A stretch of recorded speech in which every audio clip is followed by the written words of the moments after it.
Today, I'm going to show you an FBI tactic where you can manipulate someone's brain, and it doesn't matter who they are, into craving your attention, even if right now they don't even know you're alive.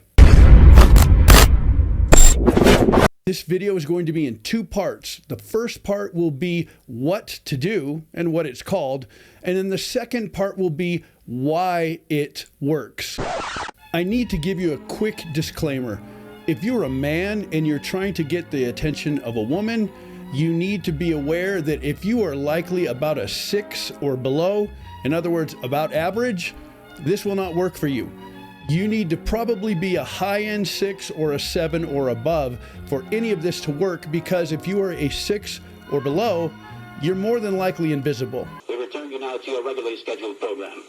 So let's just say that you're in good shape, you dress really well, and you're well-spoken. Then you can take the confidence that you have and actually put this to work. In the FBI, this tactic is called parallel conversation. And what that means is don't be foolish and walk straight up to somebody that you want the attention of. If you want them to crave your attention, when you walk up to wherever they are at, you speak to someone who is with them or someone who is close by, but you do not speak to that person. When you're having a conversation with the person next to them, they will instinctively want to know why you avoided them.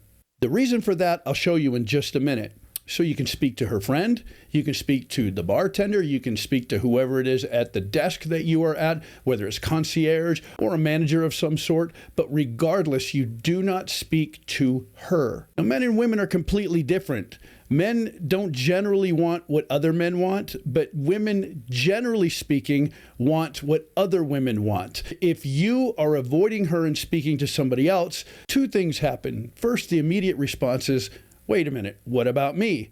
And the second response is based on what we call FOMO. And while you're having that conversation, what you will notice is that you two will create an energy. You're going to have positive energy as you're interacting with that other person. The other person will have positive energy reacting with you. And then what will happen is the person who is the third person will be drawn toward the positive energy, the positive vibe. And they will naturally want to be part of the conversation. Once they make their way into the conversation, at that point, you can acknowledge them, but still continue to speak primarily to the other person.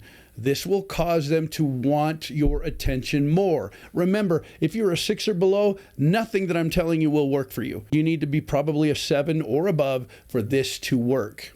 Now, let me explain to you why this person will be drawn into this conversation with you and why it is that all of a sudden they're going to be craving your attention. We use the word FOMO all the time, which is fear of missing out.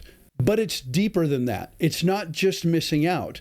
Believe it or not, there is a part of every human being's DNA that is programmed for survival.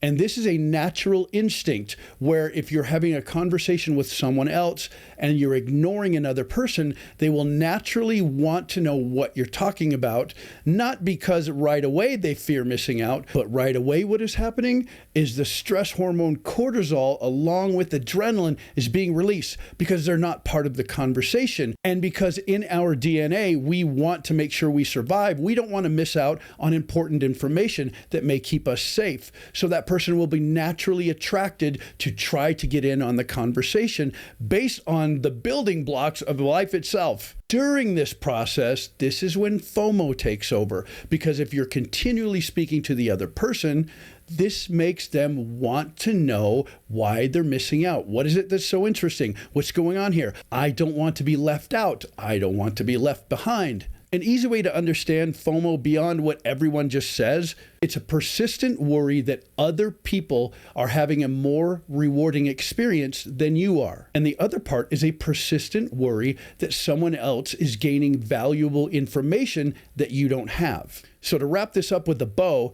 if you want someone's attention, don't speak directly to them, speak to everyone around them but them. And then you just let nature take over.